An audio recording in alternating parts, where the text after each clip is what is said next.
Óttar þvílíkur leikurinn í kvöld en þið náðu í Óttar leik tilfinningin lítur að vera ansi góð. Já, hún frábær sko. Við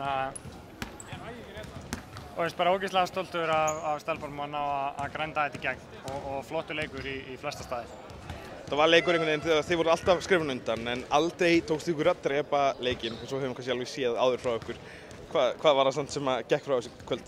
Það var ekkert við held ég í dag. Þetta er bara ógeðslega gott lið sem við erum að spila á móti og þær geta skorað þó að vörnin sé góð sem við fannstu vera bara í allan tíman í dag. Þannig að ég veit ekki, við höldum í 66 og maður verður bara að vera þokkalega ánægður með það. Okkur hefði alveg getað gengið betur sóknarlega enda áttum við okkar besta sóknarmann svona, inni á meðaltalinnar allavega. Þannig að það er alveg tækifæri til bætinga sko.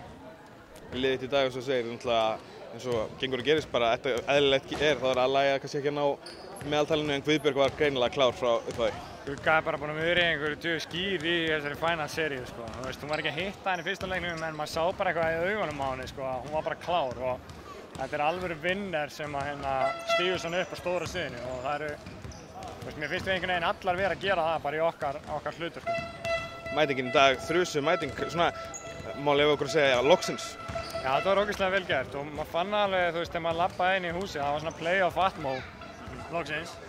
Og það gerir bara allt öðruvísi og við erum bara þannig lið að vona ég að stóra sviðið og stemningin að hún gerir okkur bara betri. Þannig að við hlökkum til að eiga heimaleika á Ásvöllum á mánudaginn. Stór leikur á mánudaginn maður. Ég veit að þú vilt ekki leyfa, kannski að hugsa svo langt en hvað má búast við? Það er bara næsti leikur sko, ég get alveg hugsað hann. Og það verður bara hörku barátta og þetta er bara allt öðruvísi núna. Seríur þangað til að koma fram í Óttarleik, þá verða þær bara bikarleikir sko. Og allt sem er búið að gera skiptir ekki neinu máli og liðið munum kannski breyta einhverju en við þekkjum hvort annað allt og vel til þess að sé einhverja stórvægilega breytingar. Þannig að dagsform skiptir máli, fyrir boltinn honni upp úr alls konar móment í leiknum. Þannig að við þurfum bara að reyna að gera allt sem í okkar valdi stendur til þess að hlutinni falli með okkur. Þið ætlum væntanlega að standa uppi sem sigurvegara? Já, við ætlum að reyna það.